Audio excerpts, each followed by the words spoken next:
Hello, my name is Natalie Kiefer. I am an associate professor of social studies education at the University of Louisiana at Lafayette. In this video, I am going to be sharing with you a social studies unit plan that uses an asset-based, strength-based framework for bilingual settings. The title of this unit plan is Exploring Funds of Knowledge. This unit plan was created by myself and two bilingual teachers from school districts in Louisiana, Julio Lopez from the Lafayette Parish School District and Jihan Young from Calcasieu Parish School District. We developed this unit plan from a Funds of Knowledge approach. The Funds of Knowledge is a way of looking at students and their families which focuses on the wealth and the richness of knowledge and skills that exist within home and families in many different communities. In this unit plan, I'm looking at foodways, folkways, and ways that music and dance could be leveraged in order to make social studies engaging and relevant to students. Funds of knowledge can be gleaned from families and from communities in a number of different ways. Students and educators can engage in observations where they spend time with the families in their home environments or in their community environment. Teachers and students can interview family members to gain more information about their funds of knowledge and then bring that to the classroom and share it. That knowledge from interviews can be used to develop life histories of families and communities in order to be able to engage in oral history projects. And in this unit plan, you're going to see how we used graphic organizers in order to be able to assist students in collecting information about their funds of knowledge, and then bring that funds of knowledge in the classroom to teach these unit plans. There are a number of different benefits of a funds of knowledge approach. The number one benefit is that it sees families as an asset and is a positive value-added component of an educational setting in the classroom. Household knowledge integrated into classroom practices makes learning flexible, relevant for students, respectful of the ethnic heritage and traditions that they bring into a classroom setting, and it also allows learning to become creative. There are plenty more benefits. Teachers can learn a lot more about their students instead of simply focusing on things that they know students don't have. It challenges stereotypes and prejudices that teachers may have about students, those unconscious biases that can be sticky and can hinder true knowledge and learning in the classroom setting. And teachers can also learn about knowledge and skills in the communities that they teach in, and then use that knowledge in order to be able to enrich the learning experience within their classroom. So in this curriculum, we framed it from the National Council for the Social Studies C3 Framework Standards and the Inquiry Arc. And because of that, we used a compelling question to frame the lesson. The compelling question is, how do funds of knowledge help us hold family heritage and traditions? Just a couple of basic, easy suggestions for teachers who are interested in this approach. You do not have to reinvent the wheel here. You don't have to change all of your lesson plans. You can integrate these funds of knowledge into what you are already teaching. And it's easy. All you have to do is add students' experiences, heritage, and traditions into your lessons. There's ways that you can sneak it into what you're already teaching. So it isn't something that's going to take a whole entire overhaul of what you're doing. It's an approach that you can integrate in slowly instead of making a huge change to your lesson plans overnight. In this unit plan, our first lesson was geography and cultural monuments. This was done for the purpose of contextualizing the unit plan and giving the unit plan a sense of space. Because this was taught in a multilingual Spanish-English classroom setting, we focused predominantly on Central and South America. In order to start the lesson, students engage in a map analysis of Latin America. And then they disaggregated the map and created a puzzle map that they could use in order to be able to engage in formative assessment with their teachers to see whether or not they understood the geographic setting well. And then there was a country image match that was used as another way for them to be able to process this content.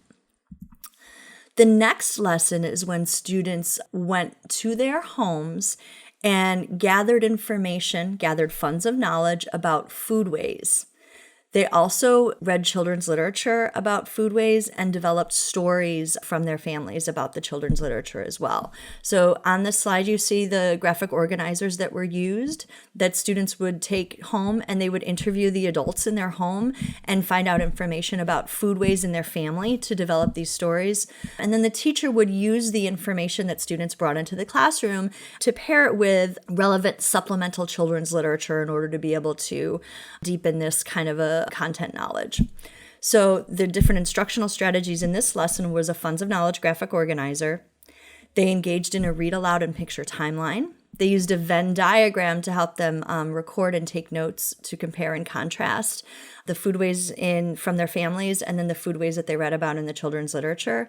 And then there was a discussion on family recipes and foods and specific recipes that were common in their family, that their family would, for example, eat at special occasions, family reunions, and so on and so forth.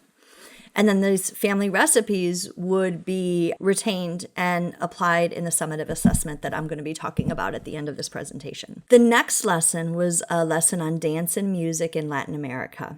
There was another Funds of Knowledge graphic organizer, similar to one on the last slide, that gleaned funds of knowledge from the adults in the children's family about dance and music traditions in their household and community. Students also, with their teacher, engaged in video analysis of music and dance in Latin America, and they used the information from their interviews with their parents and from the video analysis of music and dance to develop vocabulary in Spanish about dance and music in Latin America. As a formative assessment, there was a visual and auditory assessment with the teacher. And then, of course, at the end, just to celebrate learning about this and to be able to apply that content, of course, you had a dance party.